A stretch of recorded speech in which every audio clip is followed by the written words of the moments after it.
Representantes de órgãos de classe e Ministério Público debatem requisitos para cargo de controlador interno da Câmara. Legislativo entrega mais de 200 peças de roupas arrecadadas na campanha do agasalho. Conservatório de Música abre inscrições para oficinas infantis. 20 de julho de 2016. O Jornal da Câmara começa agora.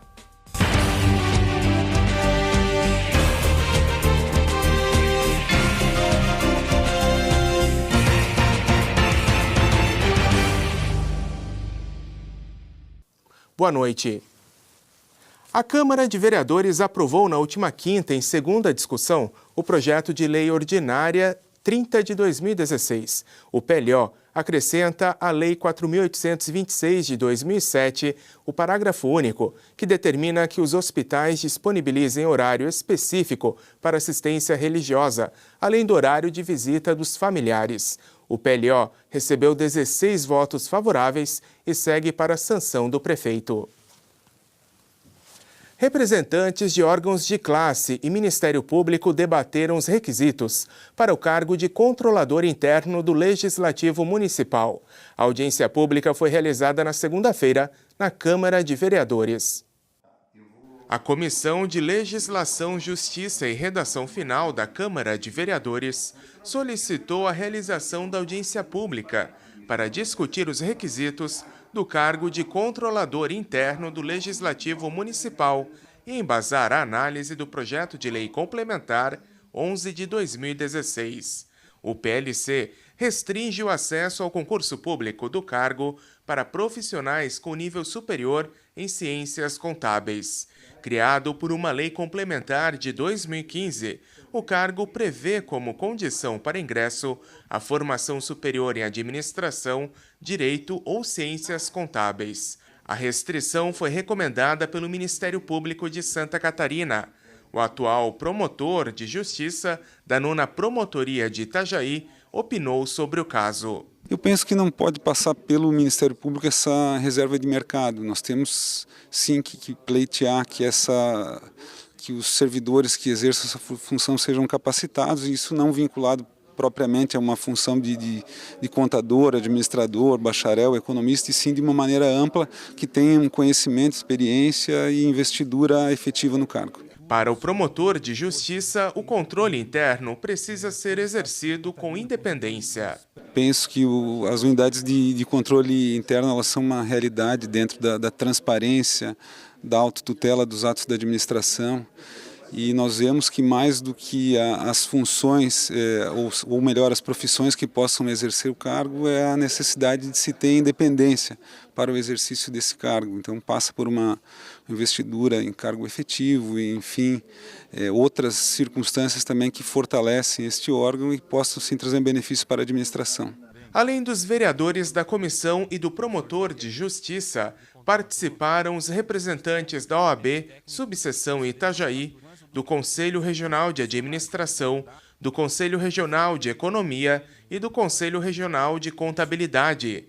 Eles entenderam que o controle interno exige conhecimento interdisciplinar, sem restrição de acesso ao cargo a profissionais de apenas uma das áreas. Por iniciativa da Comissão de Legislação, Justiça e Redação Final, houve a provocação dessa reunião num caráter de audiência pública para debater francamente, abertamente com todos os envolvidos a melhor alternativa para dirimir essa dúvida da modalidade a ser seguida, tanto de contratação quanto das disciplinas, das funções, quais seriam as mais adequadas para o exercício do controle interno. Então, fica o sentimento de um dever cumprido e de uma forma exemplar quando há dúvidas e as partes sentam, conversam e chegam a um entendimento que é o entendimento comum e melhor a todos os envolvidos. Nós tivemos um debate rico, positivo,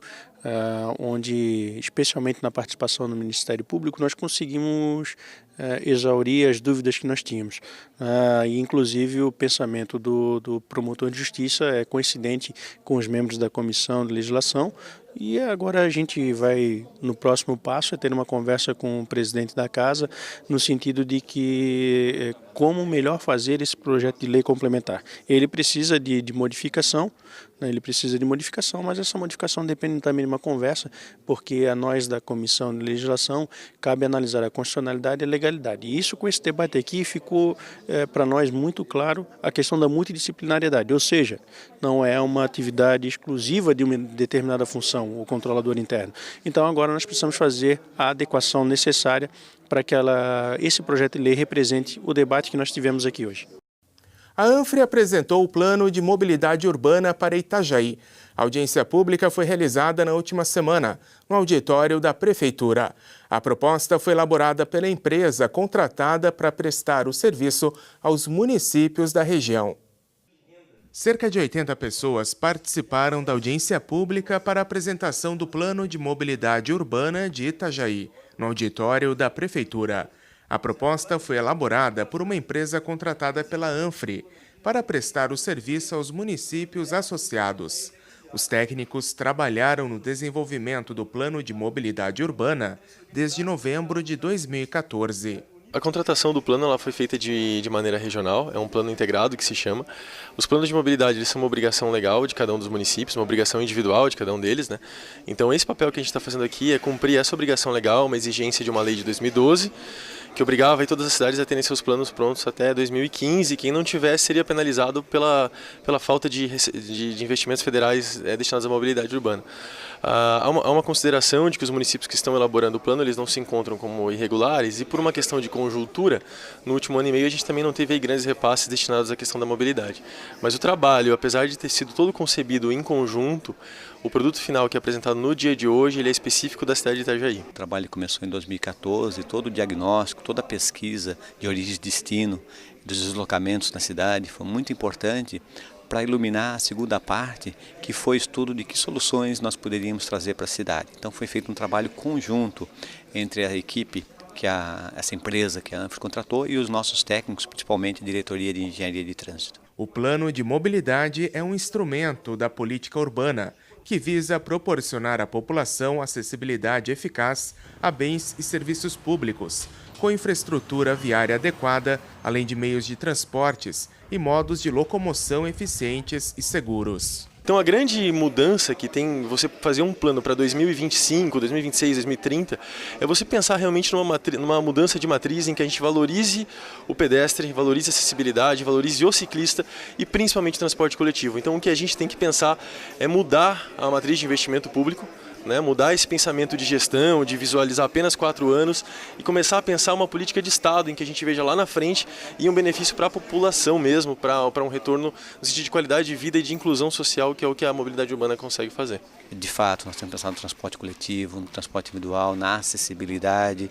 E não é que a gente deixe de pensar no automóvel, é que na realidade nossa cidade, não só a nossa cidade, mas a cidade, se não pensar no transporte coletivo, não vai resolver o problema do transporte individual também. Então esse conjunto, a avaliação em relação a esse plano, que é um plano alvissareiro, porque ele propõe alguns cenários, ele desenha um cenário que é simplesmente a cidade continuar crescendo da maneira que está e sem controle e parando de qualquer lugar, ou uma proposição mais ousada que é inverter essa lógica, dar preferência ao transporte coletivo, como também a acessibilidade e minimizar os investimentos que às vezes não tem volta, porque às vezes não é só a gente asfaltar uma rua, não é só a gente querer alargar uma rua, né? Mas, na realidade, nós temos que ver assim, onde é que a nossa população está morando, se está morando mais longe, mais perto, temos que concentrar mais a cidade e priorizar o transporte coletivo. O Plano de Mobilidade Urbana deve gerar um projeto de lei de autoria do Executivo Municipal e ser encaminhado para apreciação dos parlamentares na Câmara de Vereadores. E veja em instantes, Legislativo entrega mais de 200 peças de roupas arrecadadas na campanha do agasalho. É depois do intervalo no Jornal da Câmara. Até já! Repolitizar é a nossa nova maneira de fazer política. A Câmara de Vereadores de Itajaí definiu medidas sérias nessa atual gestão. Com o Plano Câmara Sustentável, houve uma reforma administrativa e tivemos uma melhor gestão de recursos. Isso rendeu economia de 30% na verba anual da Câmara e foram devolvidos mais de 10 milhões de reais para a Prefeitura. Isso mostra uma gestão eficiente, comprometida e com resultados consistentes. Venha com a gente repolitizar.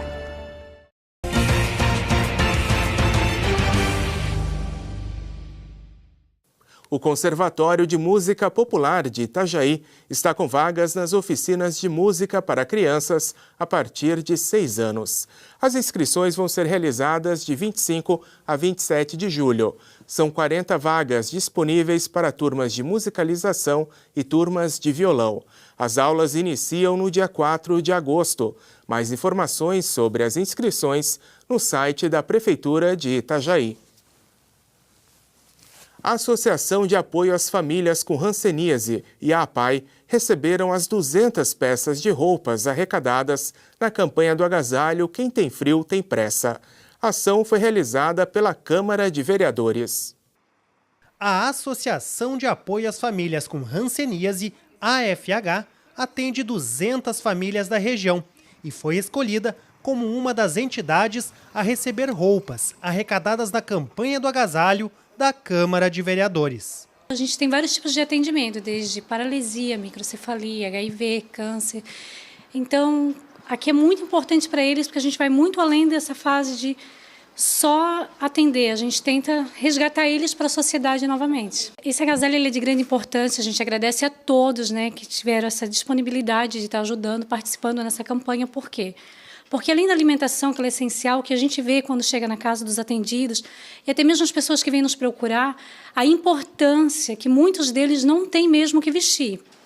Vem aqui, às vezes, de short, é um dia frio, e para nós é de grande importância saber que, além da alimentação, a gente pode garantir que eles estejam bem nesse inverno. O que todo mundo quer realmente é se aquecer, é estar bem, é levar oportunidade para todos. Outra instituição contemplada com agasalhos foi a APAI de Itajaí.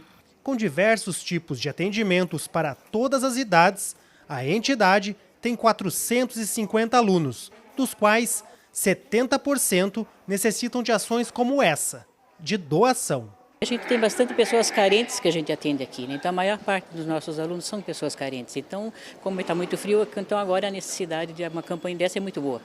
Sempre é bem-vinda. Mesmo com as baixas temperaturas tendo chegado antes do previsto, mais uma vez a iniciativa do Poder Legislativo de Itajaí e a solidariedade ajudam a aquecer quem tem frio. A Câmara de Vereadores está realizando a sua segunda edição da campanha do agasalho. Nesse ano a campanha ela tem como tema Quem Tem Frio Tem Pressa. Por isso esse ano a campanha ela até foi mais curta devido ao frio que chegou mais intenso em Santa Catarina. A Coordenadoria de Trânsito, a Codetran, faz uma série de palestras sobre a influência de distrações na ocorrência de acidentes. De acordo com a Diretoria de Educação para o Trânsito, a Edutran, as distrações por uso de celulares e smartphones por condutores de veículos são as principais causas de acidentes.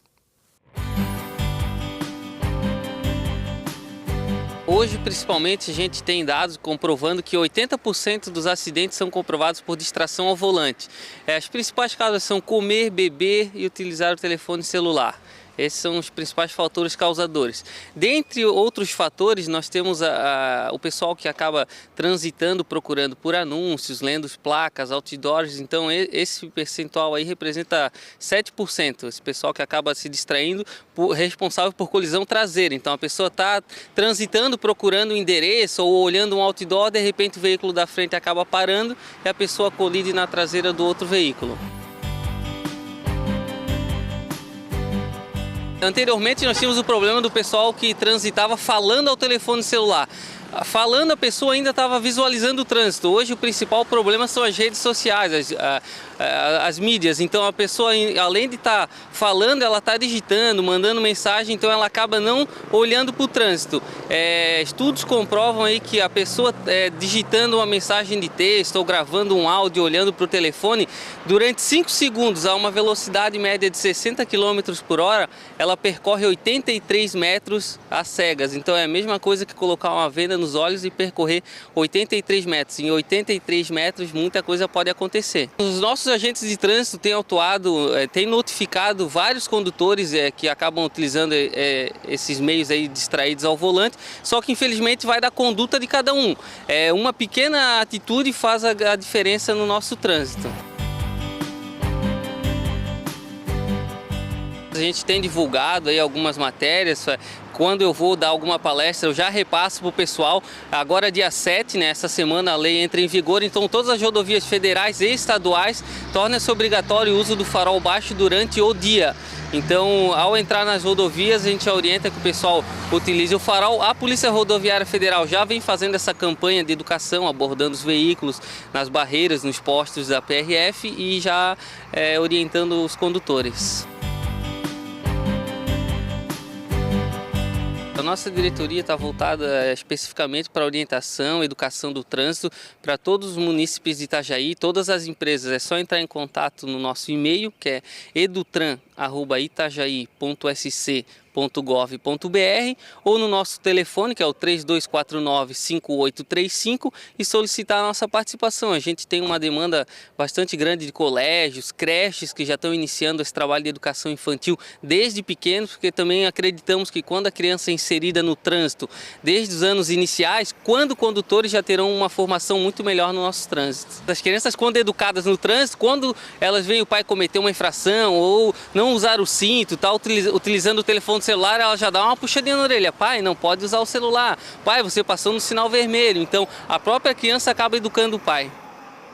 O Jornal da Câmara de hoje fica por aqui. Você também pode assistir a esta edição pelo YouTube, no canal da Câmara de Vereadores de Itajaí. Uma excelente noite e até amanhã.